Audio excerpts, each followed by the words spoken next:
Hello guys, അസ്സലാമു അലൈക്കും. നമസ്കാരം. എല്ലാവർക്കും എൻ്റെ യൂട്യൂബ് ചാനലിലേക്ക് സ്വാഗതം. ഇന്ന് വളരെ പെട്ടെന്ന് ഉണ്ടാക്കാൻ പറ്റിയ അടിപൊളി സ്വീറ്റ് റെസിപ്പിയാണ് ഞാൻ ഷെയർ ചെയ്യുന്നത്. ക്രിസ്മസിനും അതേപോലെ തന്നെ നമ്മുടെ വീട്ടിലൊരു പാർട്ടി ഉണ്ടെങ്കിൽ ഒക്കെ ഉണ്ടാക്കാൻ പറ്റിയ, അതേപോലെ വൈകുന്നേരം കഴിക്കാൻ ഉണ്ടാക്കാൻ പറ്റിയ ഒരു അടിപൊളി റെസിപ്പിയാണ്.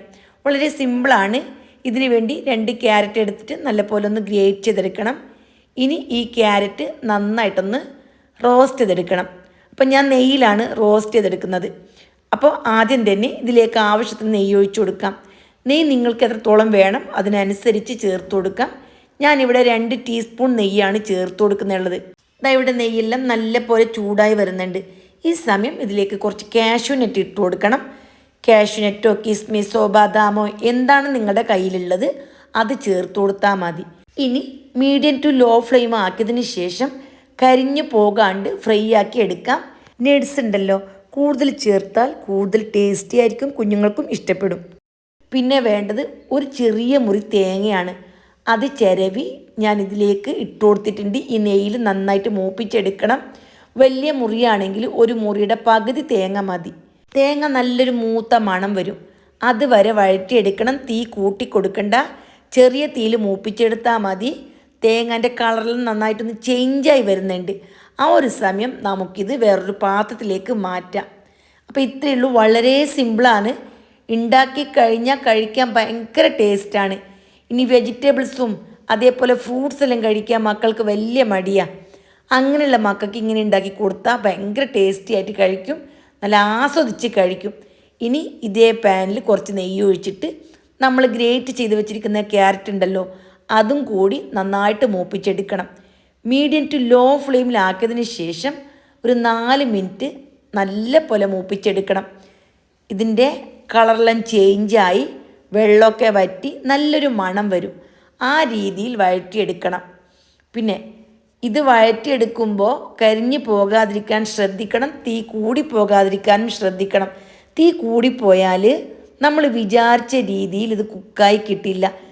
കളറെല്ലാം ചേഞ്ചായി നന്നായിട്ട് വെള്ളമൊക്കെ വറ്റി വന്നല്ലോ, ആ സമയത്ത് ഇതിലേക്ക് തേങ്ങ ചേർത്ത് കൊടുക്കണം.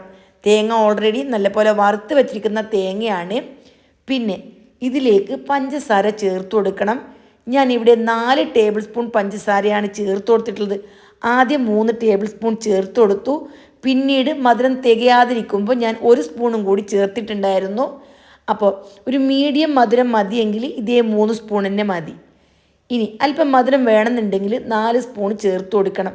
എങ്ങനെയും 4 സ്പൂൺ ഇട്ടെങ്കിലേ നമുക്ക് കഴിക്കാൻ ടേസ്റ്റ് ഉള്ളൂ. അപ്പോൾ കുറഞ്ഞതുകൊണ്ടാണ് ഞാൻ പിന്നെ വീണ്ടും ഇട്ട് കൊടുത്തത്.